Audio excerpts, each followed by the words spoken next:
la vertiente intelectual humana ya admite que la vida es una lucha incesante por la existencia, y parece como si esta fuera también la creencia de las mentes de Marte. Hola, bienvenido al Club Insomnio, y como cada noche averiguaremos qué es lo que hace que una película nos quite el sueño. Entonces, ponte cómodo y apaga la luz y descubre por qué La Guerra de los Mundos, versión de 1953, es una película que tienes que ver.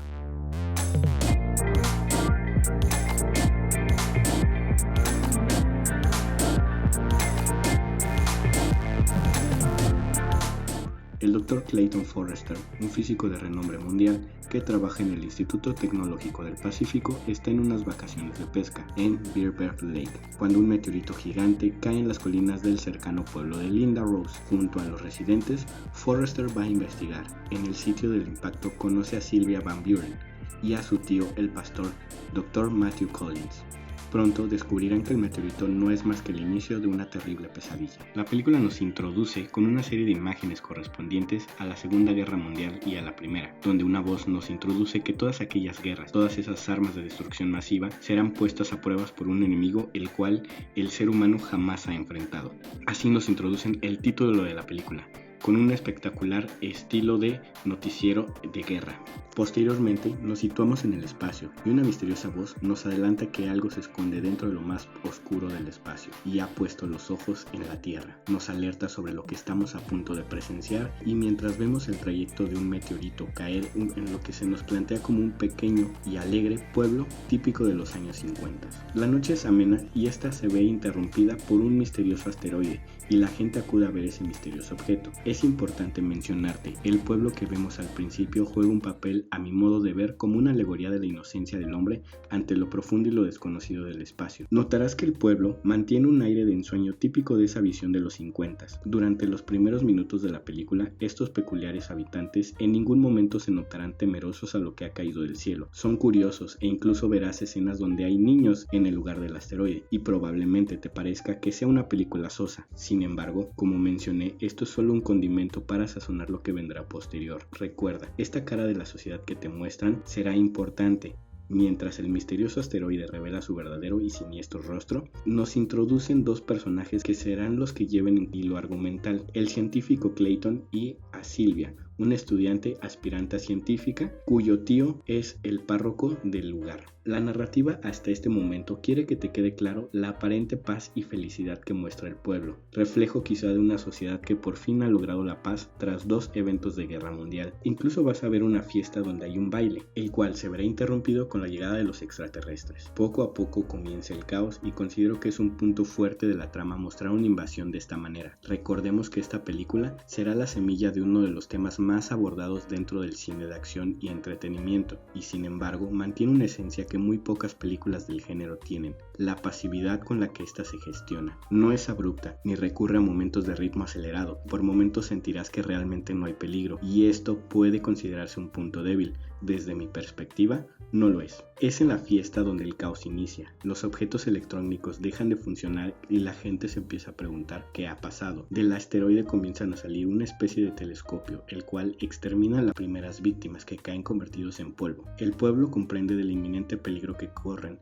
y es cuando llaman al ejército. Posteriormente vemos cómo más asteroides caen en distintos puntos de la Tierra. A partir de este punto comienza a sentirse ya la presión. Los militares están a la espera de poder comenzar su defensa y es a partir de esta escena en la que vemos que el párroco del lugar, que es el tío de la protagonista, decide enfrentar a los invasores con la finalidad de poder entablar un diálogo, pero resulta una catástrofe. Aquí comienza la guerra. Curioso, podríamos reinterpretar que la muerte del sacerdote significan muchas cosas, desde la pérdida de la fe, y no hablo en tono religioso, sino que ese es a partir de este punto cuando se dan cuenta de que todo lo que creían, todo lo que estaban seguros, ha caído y el humano se ha visto rebasado. La película te muestra que no solo sucede en Estados Unidos, te muestra de manera documental de guerra cómo otras naciones se unen para detener esta invasión. Sin embargo, es fallida.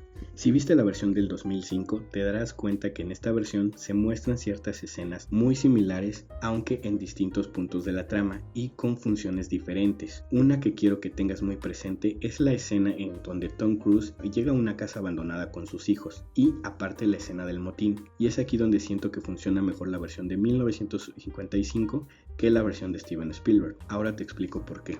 La película se encargó de que te quedara claro ese ambiente inocente, agradable de paz, armonía y tranquilidad. Es como si de repente a los Picapiedra les pasara algo horrible. Conforme avanza la trama, verás que lo que sigue es caos y pérdida de lo que es la fe y esperanza. Llega un punto donde la población huye a las montañas a refugiarse. Surgen tácticas y planes para destruir a los marcianos. Por momentos sentirás que estás ante una estrategia militar que va a funcionar y te enaltece lo que es la fe y la esperanza. Sin embargo, sigue avanzando con la trama. Te recuerdo, estás ante una película de 1955 y los elementos tanto narrativos y como de efectos especiales no son tan avanzados, sin embargo, no dejan de sacarte emociones. Pero bueno, si viste la versión del 2005, sabes cómo termina esto, pero lo interesante es esa introspectiva sobre cómo es el comportamiento humano en situaciones extremas. En la versión de Spielberg me parece un poco que queda diluido, un poco con la parafernalia de la destrucción, la aniquilación del humano y cómo se nos plantean los extraterrestres. En esta versión considero que queda más condensada, porque en este sentido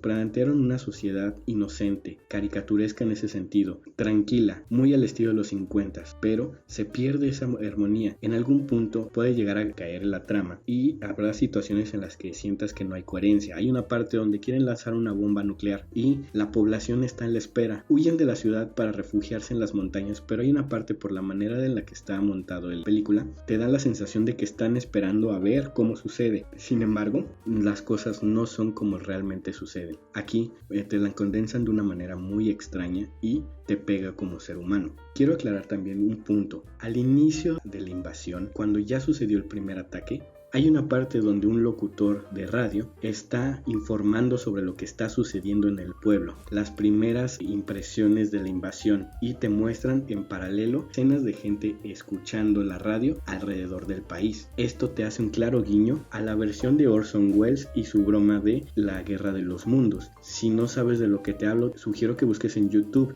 Orson Welles, La Guerra de los Mundos. No es una película como tal, pero esto me parece un excelente guiño hacia esa obra. A mí en lo particular la versión de Spielberg me gusta mucho, creo que es mucha parafernalia, pero esta película condensa mucho en lo que es el sentimiento humano. Pasamos de lo que es la inocencia a pasar a un ambiente de caos. Esta película te va a hacer reflexionar acerca de eso, cómo la colectividad humana puede llegar a un caos total cuando no sabe y no entiende lo que está viviendo. Habrá momentos en los que sientas que la trama no avanza o que realmente no hay un peligro, créeme. Puede considerarse como un punto débil dentro de esta película, sí, probablemente, pero creo que tiene una función. Si ya viste la versión del 2005, sabrás cómo terminan esto y en qué desemboca con los extraterrestres, pero no hay mucho que recalcar. Yo creo que la parte interesante está en lo que sucede antes de, cómo es esta evolución de la inocencia a la desesperación, y esa es la razón por la que La Guerra de los Mundos, la versión de 1953, es una película que definitivamente tienes que ver. Gracias por compartir una noche más en el Club Insomnio, y recuerda que si quieres ser parte del club,